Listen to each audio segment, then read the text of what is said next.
Tonight, we are learning more about the quadruple killing at a home in Daphne's Lake Forest neighborhood last night.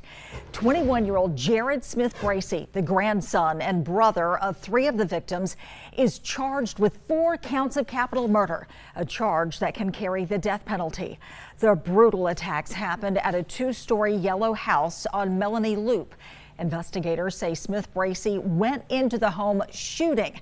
They identified the victims as his brother, 27-year-old Jeremy Smith, his grandmother, 72-year-old Barbara Smith, and Barbara's best friend, 71-year-old Shelia Glover, all found in the backyard.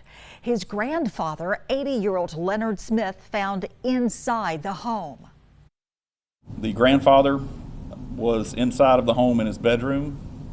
He was actually the last one we believe that was killed, and he was bludgeoned to death. We believe that after the grandfather was killed, the offender went back outside with the pickaxe and bludgeoned them.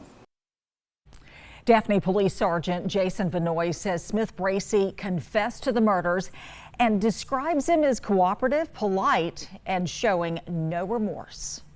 We have team coverage on this story. Debbie Williams and Whitney Leibold have been following it today. We're going to get to Whitney and reaction from neighbors in just a second. First, though, we're going to go to Debbie Williams with more on the victims. And Debbie, one of those victims had just come from church. Yeah, we spoke with Shelia Glover's sisters. They arrived here this afternoon at the Daphne Police Department to talk to investigators. They say that Shelia was Barbara Smith's best friend. They did everything together. And they shared with us some photographs of their sister. Take a look at these. They call her sister number 1. There were 11 children in their family. 8 of them were girls, but they say she was the glue that kept them all together. Miss Glover was an Army veteran, served 22 years there in the Army, and was a retired postal worker from Mobile. Her family getting that dreaded phone call last night just before midnight.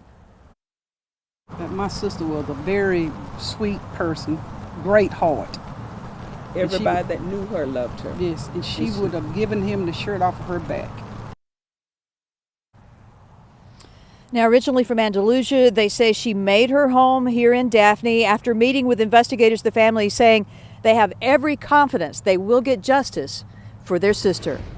Live on the Baldwin County Beat in Daphne, Debbie Williams, WKRG News 5.